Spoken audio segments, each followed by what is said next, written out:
everybody. Can you guys all hear me? Fantastic. What an incredible show to be following, bringing up the rear, no pressure, right? None whatsoever. So as said, my name is Allison, and I am going to be talking today about folklore and mythology and anthropology around witchcraft in Ireland.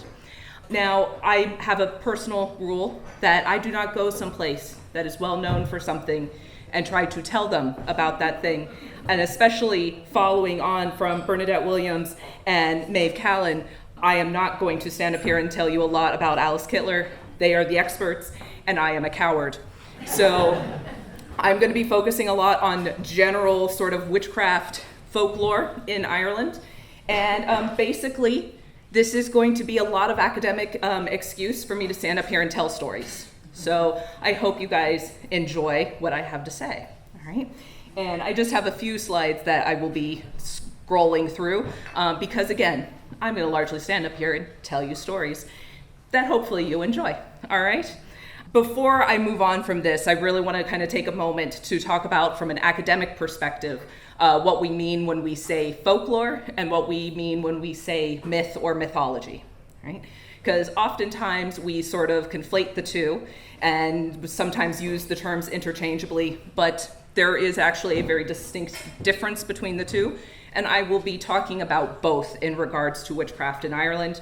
So from an academic perspective, myths are how a culture explains how things came to be, right? How did we come to be here? How did we come to be here?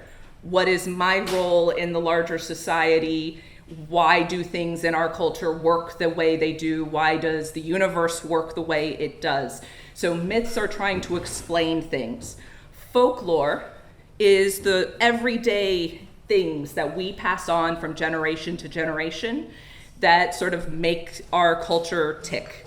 So it's the clothes we wear, the food we eat, the stories we tell, of course. So those stories about the leprechaun, and I know, before anybody asks, I know leprechauns aren't real. I know that often comes up for Americans. I do know. I will admit, though, for my penance, I have taught small children in the States how to make leprechaun traps and convince them that they were real. I'm sorry. I probably will do it again. It was adorable. Anyway, so that's our big difference. So mythology tends to be a little more stationary, okay? Mythology tends to be a little more stationary. In Ireland, our myths have taken on a Christian lens. So these stories we really can't push back further, academically speaking, than the medieval period because they were recorded in the medieval period. And of course, they're being recorded by Christians, usually by monks and priests and what have you. And then they're being re-recorded and re-recorded and re-recorded, and it turns into a game of telephone, and we get some mistakes in there. We get some people going, ooh, that is no longer okay. We are going to cut that out. We're going to change it. So how these tales were originally told and how they are told now are two very different stories. Folklore, here in Ireland is very fortunate to be home of one of the largest folklore collections in all of Europe. The folklore is housed at UCD in the National Folklore Collection, formerly the National Folklore Commission, and also the school or the Department of Folklore at UCD. So there are still folklorists actively collecting folklore here in Ireland, but the corpus of our collection comes from the early through mid 20th century, really up until about 1970. Things were going wild. They were out there really trying to collect as much folklore as possible. So this folklore that we have, though, from the National Folklore Collection, we can push those traditions back into the 1800s. Pushing them further back than that is kind of stretching it. I say it's stretching it until it squeaks, and we want to avoid that. So we can look at this folklore and we can say that these are beliefs that people had through the 1800s, and up through the mid 1900s. Sometimes we can push these back further, but typically we can't push it all the way back into the medieval period. And the reason for that is that folklore is very much a living thing. in order to stay relevant as a culture, as our priorities change and our ethics change, the stories need to change as well, right? My favorite example to use is The Little Mermaid, right? So 1992, we had The Little Mermaid come out on VHS. My parents were very unreasonable. I was only allowed to watch it 3 times a day. It was awful. But there was lots of fun songs, and there was, beautiful Ariel, and there was, 2 songs in particular I want to point out, Just Kiss the Girl. And there's another song where Ursula sings about body language, right? She does her little hip thrusts because Ariel has lost her voice. Well, then in 2023, we had a live action re-release of The Little Mermaid. And they decided that they wanted Ariel and the cast of characters to actually reflect what American culture looks like now. So now we have an African-American Ariel. She is gorgeous, she is fantastic, she's wonderful. We have also these 2 songs I wanted to point out. It's no longer Just Kiss the Girl, Ask If You Can Kiss the Girl.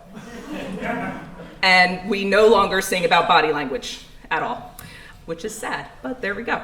Because the way that we have looked at these things has changed. And so this is something that very rapidly changed. For anyone who says that a culture does not change rapidly or cannot change rapidly, you've obviously never met a teenager. So there we go. The other example I always like to use, again, being an American, my great-grandparents were from Czech Republic, and my great-grandmother could not speak English. My family, not only can we no longer speak Czech, we can't even agree what our last name was originally. It's been 2 generations. We can't even agree. So there you go, things change rapidly. So this folklore changes rapidly. It is a living thing, but we have captured it in a very brief moment of time, and we're able to share some of that with you today. So that's all the boring stuff to get out of the way. Now, we've already talked about the fact that Ireland was different. I pushed this expecting this to change, and it did not. Here we go. So, believe Maeve's numbers over mine, obviously. But either way, we know that Ireland was different when it comes to the witch trials, right? In Europe and the American colonies, in the medieval period, in the early historic period, we have over 100,000 people being prosecuted for witchcraft. 40 to 60,000 people, possibly more, are being executed for it. In Ireland, our numbers are much lower, right? So the reason for that is a bit of a mystery. We don't really know. There are a lot of hypotheses out there as to why this might be. What was Ireland's relationship with magic, with witchcraft, that would actually kind of make people go, nah, that's not for us. We're not going to do a witch trial. For some reason, though, people decided that this was not for Ireland. So, I'm going to very briefly talk about sort of the history of how this got started. And because, again, we've already kind of talked about it, so I don't want to get too deep into any of this. And then I'm going to talk about someone who was prosecuted for witchcraft in Ireland, maybe. A bit of folklore around this guy as well, who is not Alice. So we have Pope John the 22nd declaring witchcraft to be heresy, all right? And it's now an excommunicatable offense. It is also something you can be killed for, obviously. This is typically when my students would ask me, what is the difference between heresy and a miracle? In particular, if we were to read Merrick's Life of St. Patrick, right? So we're talking about heresy, we're talking about witchcraft, we're talking about magic, we're talking about being able to do supernatural things, right? And depending on how it's packaged, is it a miracle or is it witchcraft? So the particular story here that I'd like to focus on with St. Patrick is St. Patrick versus the Druids, as told by Merrick. Now, here's the thing. Merrick never let the truth get in the way of a good story, all right? So he is responsible for the snakes being driven out of Ireland. That is the writings of Merrick. He's fantastic. I love him. I highly recommend reading his works. He was off the wall. But he tells us this fantastic story that St. Patrick lit a paschal fire at Slane in Meath. And this went against the High King and what the High King had ordained. The High King had said that, no, we are not doing this. We are not participating. We are not lighting paschal fires here. And he did it. And now he has to go to the Hill of Tara to answer for what he has done. So St. Patrick and his followers went to the Hill of Tara to face the king and the king's druids. And first of all, when he arrives, he is offered food, he is offered drink, good hospitality, as one does. Even if we're going to have a fight, I'm still going to offer you tea and biscuits. It's going to be fantastic. They slipped a little bit of poison into St. Patrick's drink, and he didn't know, but he blessed the tea, and the poison turned into a ball and fell out of the cup. And he just drank it and was fine. So now the druids are mad, and they're like, we are going to have a showdown, right? We are going to have a display of our magics, yours compared to mine. And St. Patrick said, I don't really want to do this, but we're going to do this. So obviously it's the only way I'm going to convince you guys that this is the right thing to do, that conversion is the right thing to do. So the first thing that happens is the head druid steps forward, and he calls down all the heathen gods, and down comes snow, and snow starts falling in copious amounts onto Ireland, and it is just getting higher and higher and higher, and St. Patrick is like, make it stop, you're going to kill everybody. And the druid's like, I can't. I can only make the snow come down, I can't make it stop. It's going to keep snowing like this for a full day. And there's a comment made there about that the druid is only capable of evil magic as opposed to St. Patrick, who is capable of good magic. So St. Patrick prays and makes the snow stop and go away. So we're not all going to die in a blizzard, thank goodness.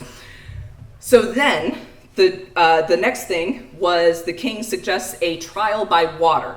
We're going to take your books and we're going to throw them into the water. And like we see in some witch trials, if it sinks, you were innocent. If it floats, you're evil. And the druid's like, no, I'm not doing this. His whole religion focuses on water and using water to ritually cleanse things. I'm not participating in that. No, I'm not doing any trials by water with this man. And St. Patrick says, that's fine. What about fire? Would you do a trial by fire with me? And the druid says, I'm not thrilled about that either. This seems like a bad idea, but we're going to do it anyway, because bad ideas, let's go. Otherwise, there's no story. So St. Patrick says, here's what we're going to do. We are going to take one of my followers, and we're going to take you, because St. Patrick is not going to actually go into this fire. And you, Mr. Druid, are going to put your cloak onto my follower, and I'm going to put my cloak onto you, Mr. Druid. And the two of you are going to go into a house. And one half of the house will be made out of green branches, so things that aren't going to burn very quickly. And that's where the druid is going to be. And the other side is going to be made out of kindling, and that's where we're going to put my young follower. Again, St. Patrick himself is not getting into this. There's a whole story to be told there as well, probably. But anyways, the two of them go into the house, and the side with the druid, the green wood, immediately catches on fire and just burns to an ash, and the druid himself burns horribly, and St. Patrick's robe is left there in the middle, completely untouched by the fires. In the other half, you've got this young man now standing there. The house is gone. He is completely naked because the fire burned away the druid's cloak and left him standing there. So why is it murder when the druids do it, but it's a miracle when St. Patrick does it?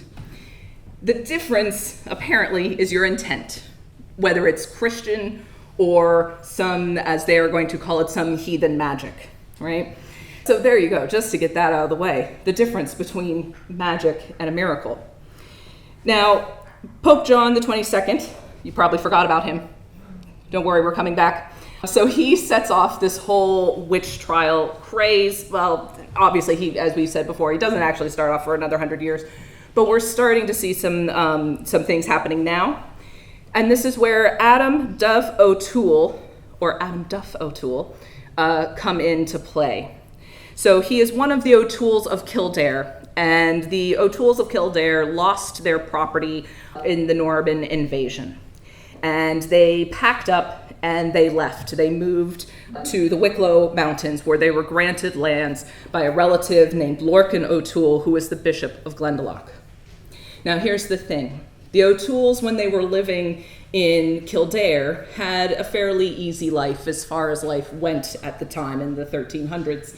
It was good territory. It was very easily, it was easy to grow crops there. You had your horses, you had all this stuff. Moving then into the Wicklow Mountains, it's a very different life. It's much more difficult to eke out a living there. And we start to see sort of a bit of desperation come into people's lives.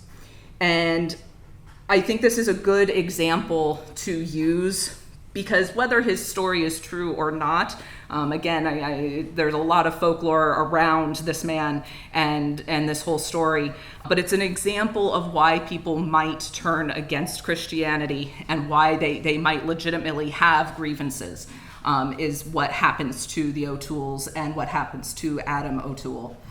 Now, before I get too much further, I jump all over the place. I apologize, but don't worry, there are more stories here to come.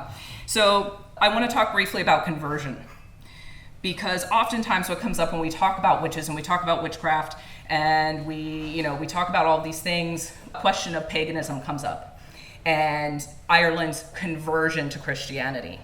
And it's important to note that typically from an academic perspective, we say that Ireland was completely converted to Christianity by the end of the 5th century.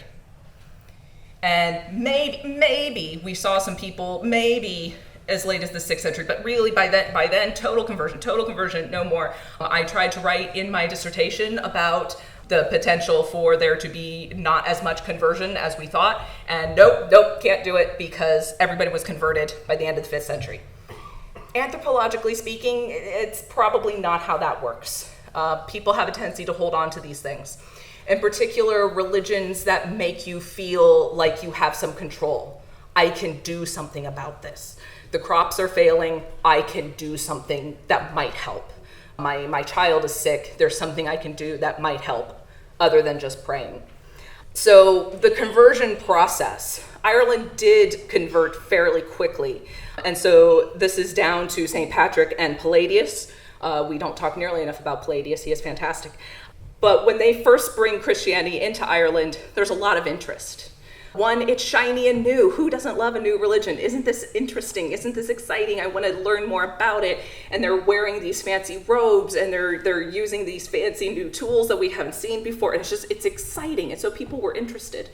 But people were also interested because Christianity gave them options.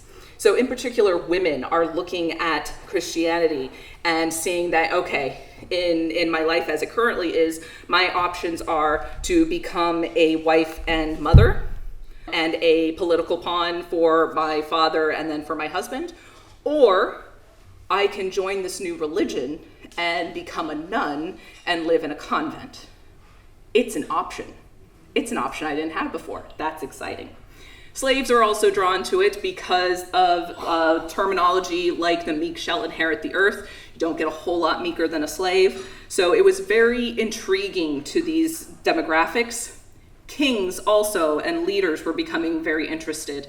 We are going from, Christianity sort of shows this shift away from the idea of my kingship is reliant upon some sort of divinity god or nature god, and if I do something wrong, I am going to end up in a bog with my head cut off, to now I am divinely ordained to be the king. It is divine intervention that I am king, and you can't say anything about it because God said I'm king.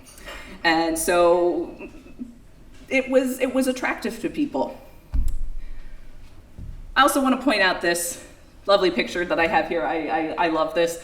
So the other thing that really kind of, I think, puts a bit of a question mark on the total conversion to Christianity is the process in which we were started conversions. All right. So this is the church at Glencolum Keel, and these rocks in the front are a court tomb. A court tomb. So a court tomb is like a passage tomb, and you got a hill and some rocks, but there's a little courtyard built in front of it. And so what is happening here is that in 597, Pope Gregory I, Pope Gregory the Great, wrote a letter to the churches in England who were struggling with the Saxons because England was converting, the Saxons were arriving, they were not converted. What do? You put a Christian site, we're not going to do this violently, put a Christian site on top of or beside a religious pagan site and move your holidays around accordingly and go, oh, what a coincidence. You come here to worship, I come here to worship. Why don't you come in for tea and biscuits when you're done, and we can talk conversion. We don't have to, but we could talk. And so it's really interesting from an archaeological perspective because it gives us an idea of where some of these important sites are that were important to the earlier religion. So this court tomb, people were probably coming here. Why else would you put a church on top of it when there's other better land around it for a church, right? So what this means is that conversion to Christianity is probably a little messier than we tend to think. But again, most of our information about the conversion is coming from the church itself, which is going to show a nice, smooth conversion, right? Makes sense. So coming back to Adam O'Toole, don't worry, I did not forget about him. We have the O'Tooles. Again, they have been moved into the Wicklow Mountains. People are feeling upset. The local Irish are really they're in a bad situation. They're feeling uncomfortable. And it doesn't help that the church's response is essentially that this is a good thing, that the Normans are invading Ireland. They are enlarging the boundaries of the church, checking the descent into wickedness, and correcting morals and implanting virtues. That came from the Pope.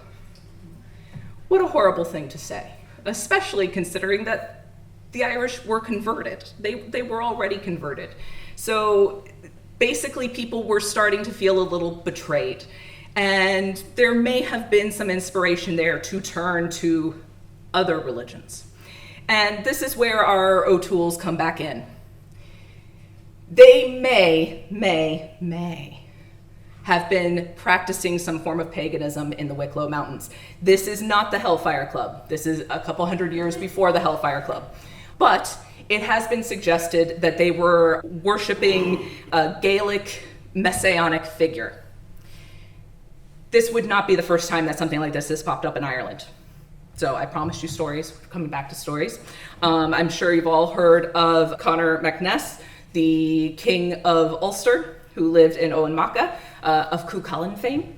He was portrayed in some of the myths, because again, they're coming at us from a Christian lens. He was portrayed in some of these myths as a messianic figure. We're actually told in the Tidings of Conchobar, son of Ness, which is a 12th century, from the Book of Leinster, 12th century, we're told, bright indeed was the dignity that was born in him, namely Conchobar, that then was reasonable, for in the hour that Christ was born, he was born. 7 years before his birth, 7 prophets were foretelling him, and they said that a wondrous birth would be born at Christ's nativity on yonder stone whereon Conchobar was born, and his name would be famous in Ireland. So he's born at the exact same time as Christ. And in some translations, they go as far as to say that Christ was going to lead the people in the Middle East to the kingdom of heaven, and Conchobar was going to do the same thing for the people of Ireland. So we have this history of messianic figures in Irish mythology. There is also the grand story of Gabhála Eireann, the book of the takings of Ireland, or the book of invasions of Ireland, where basically Ireland was trying to put themselves into Christian history. They were buying in and they wanted to be part of biblical history. So we have that Noah's granddaughter was the first person to invade Ireland, and several other Christian images coming through this particular story. This story, the Book of the Takings of Ireland, was considered historical fact until the early 1900s. So it shows up in the historical cycle. It was legend, it wasn't myth. Obviously, we don't think that anymore. I don't think.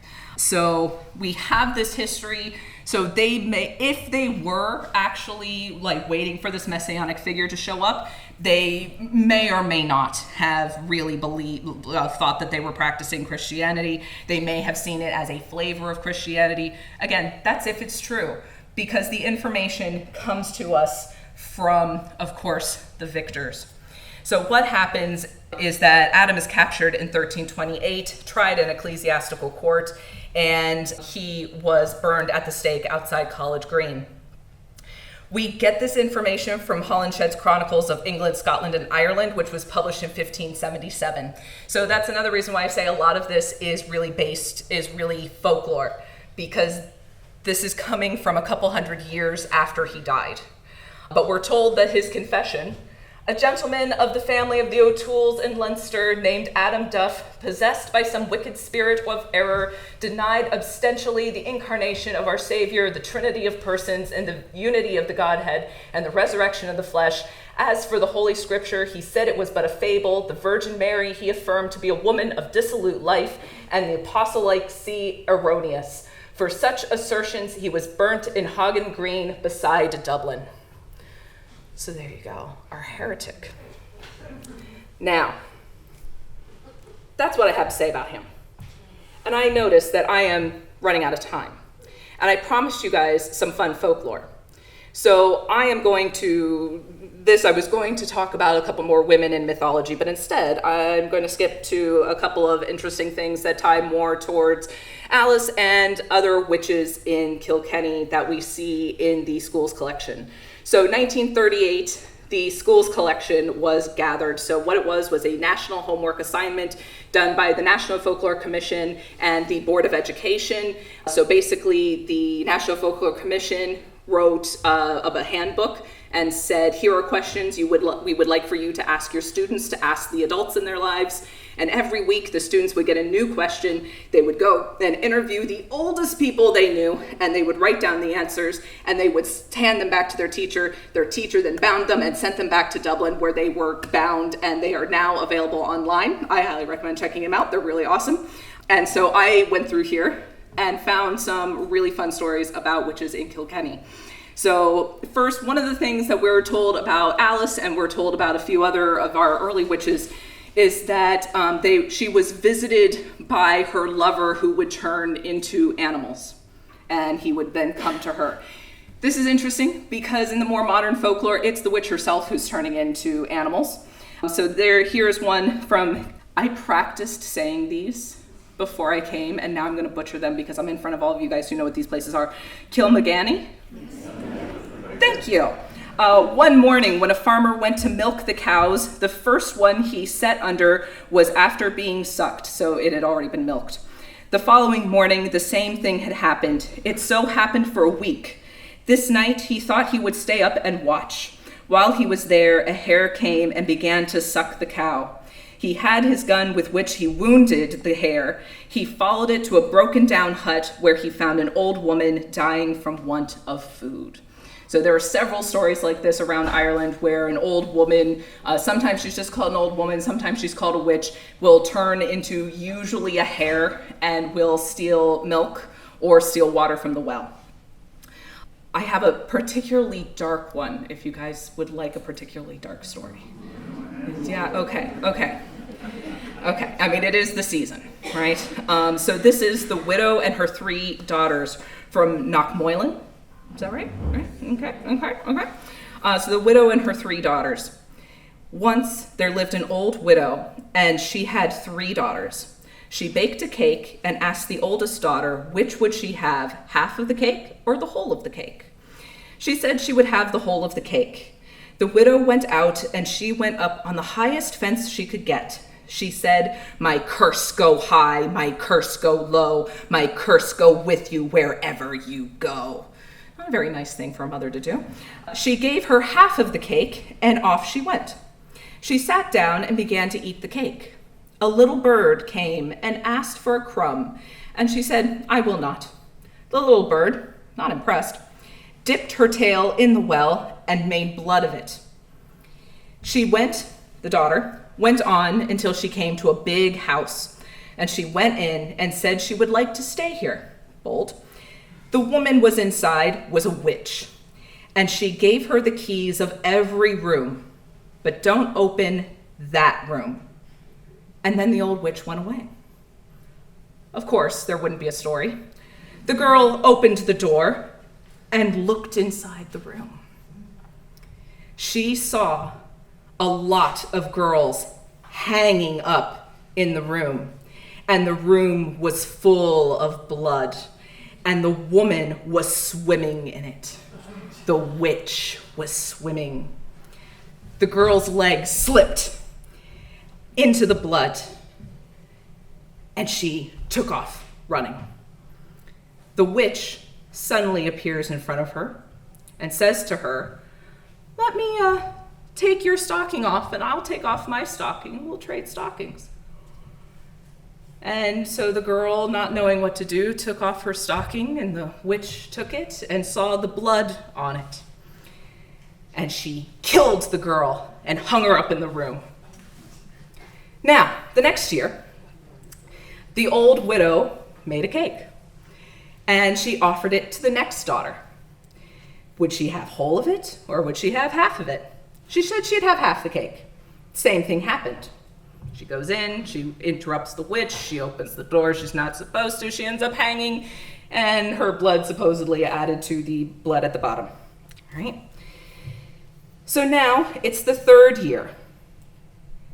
The widow baked the cake and asked her youngest daughter, "Will you have half the cake, or will you have the whole of it?"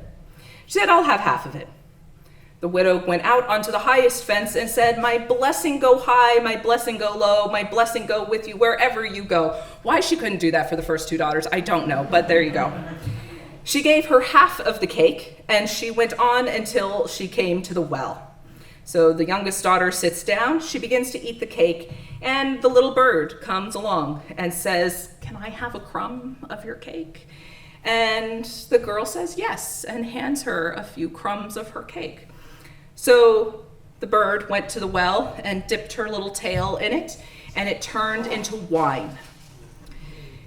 The youngest daughter then approaches the witch's house, and she knocks on the door. "I would like to stay here." And the witch says, "Of course. Here are the keys to all the rooms. Go into any of them except for that one. Don't go into that room." And the daughter says, "Okay, that's fine." And of course, what does she do? The witch goes away and she opens the forbidden door, and she sees all of these girls, including her sisters, hanging inside the room, this pool of blood that is deep enough for the witch to be swimming in. Her leg slips and she gets blood on her stocking, and she doesn't know what to do. She's panicking, she's freaking out. She goes out of the room. What is she going to do? And a cat walks up to her and starts to lick the blood off of her stocking. So then when the witch comes back, it says, "Let's trade stockings." The girl says, "Okay," and she trades the stockings. And the witch, seeing that there's no blood, obviously assumes that she didn't go into the room. And she goes, "Go cut a branch off of the tree out there and hit it 3 times on the flagstone out front, and you'll get your sisters back." And there you go. That's the story. Now, ladies and gentlemen, I believe that is my time before they want to start asking questions, or have you guys asking me questions. And so I have a couple others here that if anyone wants to hear, I will tell them later. You can come find me. But there we go.